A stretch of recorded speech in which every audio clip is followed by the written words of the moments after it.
Buongiorno e bentrovati. Mi è stato chiesto da alcuni di voi come mai esiste questa dominanza tra cavalli. Ci sono dei cavalli che non fanno mangiare gli altri cavalli o che attaccano gli altri cavalli per impadronirsi del loro fieno o del loro mangime, e come mai questo accade anche poi nei confronti delle persone.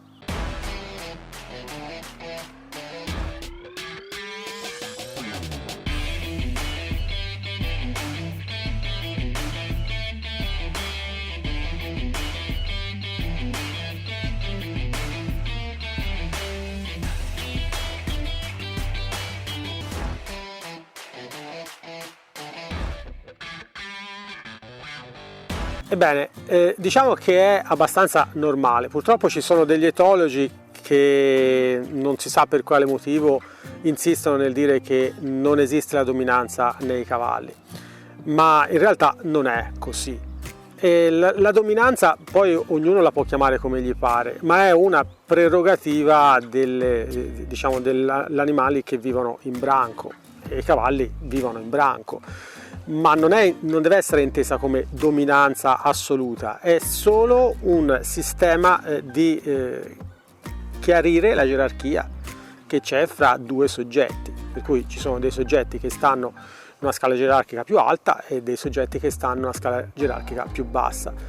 Questo è normale che sia così, e è un po' quello che fa sì che un cavallo si possa approvvigionare del miglior cibo, della migliore acqua, del miglior fieno, delle migliori carote, insomma praticamente anche l'accesso ad altre commodity, chiamiamole così, quindi come per esempio potrebbe essere nel caso degli stalloni, un stallone più dominante riesce ad accoppiarsi con più femmine rispetto ad uno più remissivo o gregario. Non c'è da meravigliarsi che sia a questa maniera, e questo lo possiamo vedere costantemente quando ci sono dei branchi di cavalli. Poi è ovvio che una volta che il branco si è stabilizzato, cioè vuol dire che è un po' di tempo che stanno insieme i cavalli e queste gerarchie si sono solidificate, questa cosa si vede meno, e quindi non abbiamo più delle situazioni così palesi che diventa quasi, uno dice: ma come mai fino a 5 minuti fa mangiavano insieme, adesso si stanno picchiando? Non si vedono più queste cose qui in un branco abbastanza stabile. È chiaro che ci possono essere delle situazioni che innescano di nuovo questi comportamenti, e solitamente queste situazioni sono quelle che vengono innescate quando ad esempio diamo il mangime o diamo del fieno di buona qualità, che ne so, fieno d'erba america, qualcosa che esce fuori dal regolare, lo diamo a un soggetto del branco. È chiaro che in quel caso lì chi è dominante nel branco proverà a mandare via l'altro e a impadronirsi del miglior fieno o in alcuni casi del miglior mangime. È una cosa normale. Quello che a noi ci dà più fastidio e che dobbiamo insegnare al cavallo a non comportarsi così è che è quando lo fa con noi, okay? Quello è un problema, non è un problema quando lo fanno fra di loro, quello è normale. Com'è che facciamo per aiutare il cavallo a smettere di comportarsi in quella maniera anche nei nostri confronti? Allora, pensiamola così. Se un soggetto, un cavallo nel branco sta mangiando dell'erba particolarmente buona e un altro cavallo vuole prendere il suo posto, vuole prendere quell'erba, non fa altro che avvicinarsi e iniziare con le varie fasi dell'allontanamento dell'altro cavallo. Di solito la prima fase è mettere le orecchie indietro, no? Si dice schiacciare le orecchie. Se l'altro cavallo non va via, continuano in maniera progressiva a arrivare a dare dei segnali sempre più evidenti, fino al punto in cui il cavallo salta addosso all'altro cavallo, magari lo morde e lo calcia. Ecco, questa cosa qui cosa crea? Crea che l'altro cavallo va via. quando noi andiamo a portare il fieno, molte volte, no, cos'è che facciamo? Portiamo il fieno al cavallo e lui si avvicina e noi ce ne andiamo. Non è che lo facciamo apposta perché abbiamo paura del cavallo, è la normalità. Io gli porto il fieno, glielo metto lì, lui si avvicina e io vado via. Questa cosa, se io la ripeto 2, 3, 4, 5, 6 volte, ogni volta, magari una volta succede, un'altra volta no perché il cavallo è girato di là, però le volte che succede sono diverse, cosa succede? Scusate il gioco di parole, ma che il cavallo alla fine pensa che lui ci sta mandando via. Ok? Quindi io metto il fieno, lui viene verso di me e io vado via. Io in realtà non vado via per via del cavallo, ma lui pensa di sì. E questo innesca un meccanismo per il quale il cavallo pensa che noi siamo il gregario di turno che se ne va perché lui si avvicina per mangiare il fieno. Loro non lo sanno che noi non mangiamo il fieno. Questa cosa su alcuni soggetti non causa nessun problema, ma su altri soggetti può causare che il cavallo diventi a poco sempre più aggressivo, soprattutto quando noi arriviamo lì e invece del fieno, che sì gli piace ma tutto sommato ce n'ha in abbondanza tutto il giorno, magari gli portiamo il mangime, che è poco e che è poco frequente. Ecco che in quel caso lì il cavallo può diventare aggressivo e può fare quello che fa normalmente nel branco, però questa volta nei nostri confronti, quindi schiaccia le orecchie e poi magari noi non ce ne accorgiamo neanche, ci giriamo e andiamo via e lui fa: visto? Ho schiacciato le orecchie e l'umano se n'è andato, allora funziona.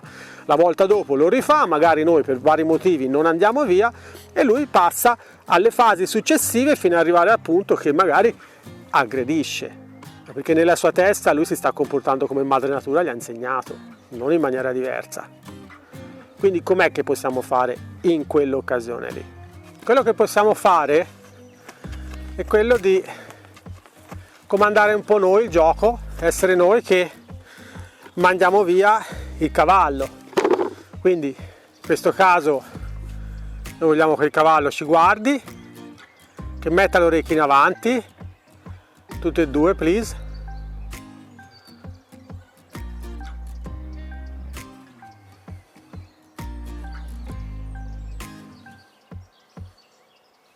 E al momento che mette le orecchie in avanti noi ce ne andiamo.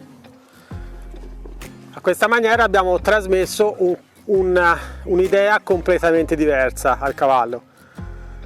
Gli abbiamo detto: questa roba è mia, me la sto mangiando io, te non ti puoi avvicinare, ti potrai avvicinare solamente quando lo decido io e quando me lo chiederai cortesemente. Allora cosa fa lui? Lui aspetta, proverà, magari le prime volte prova a avvicinarsi e voi lo mandate via, e fino al punto che lui vi guarda con l'orecchio in avanti e con la faccina come dire: posso? E a quel punto voi decidete. Se di solito si fa così, sì, puoi, e in quel momento lì giro sui tacchi e me ne vado, quindi tolgo completamente pressione. Però il segnale che manda il cavallo è completamente diverso. Nell'altro caso schiacciava un po' le orecchie, veniva verso di me e quello non va bene, perché se io vado via lui pensa di avermi mandato via. In questo caso lui mi guarda con le orecchie in avanti e mi sta dicendo: io sono qui fermo, posso venire là? Ok, puoi venire qua, ma perché lo decido io, non perché lo decidi te. Quindi questo crea bounding, ok? Legame con il cavallo, perché io mi sto comportando come si comporterebbe il capobranco o comunque uno del gruppo in uno ceto sociale più alto del suo. Mentre se io me ne vado, purtroppo è come se fosse un gregario, okay? Lo zerbino di turno che se ne va perché non vuole essere calpestato. Quindi c'è una piccola differenza, c'è un dettaglio, ma che alla fine invece fa una grande differenza. Questo crea una situazione che il cavallo mi rispetta e io non ho fatto nulla. L'altro, a poco, anche senza rendercene conto, crea invece un cavallo che ha sempre meno rispetto di noi, fino a magari che in qualche occasione ci aggredisce solo per una manciata di mangime. riflettete su quello che vi ho fatto vedere e da domani iniziate a fare diversamente quando andate a portare da mangiare al vostro cavallo. Ovviamente lo so, molti di voi non lo fanno questo, nel senso che si appoggiano ad un maneggio dove il cavallo viene gestito da altre persone, però intanto quando vi capita di farlo a voi potete iniziare a fare così. Spero che anche questo video vi sia piaciuto. Se vi è piaciuto fatemelo sapere con un like o lasciate un commento, iscrivetevi al canale se non l'avete ancora fatto, abbonatevi così accedete ai contenuti per gli abbonati e niente, noi ci vediamo la prossima volta. I met him on a sunny day in late July and everything turned upside down. I almost lost track of time as weeks went by. I couldn't get him off my mind. I told him I want that great love, like standing in the middle of a bonfire. You don't know how you got there, but you hold tight, knowing that you can't get burned. Just tell me how we lost track of everything but each other. I honestly don't know. And tell me how.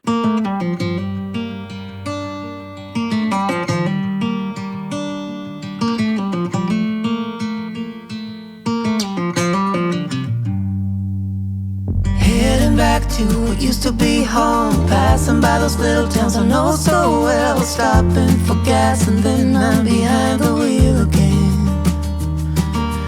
Driving this like a spiritual cleanse, where every mile is a new beginning and every bend holds a new end. Eyes on the road, don't lose control. I'm speeding fast to chase my soul.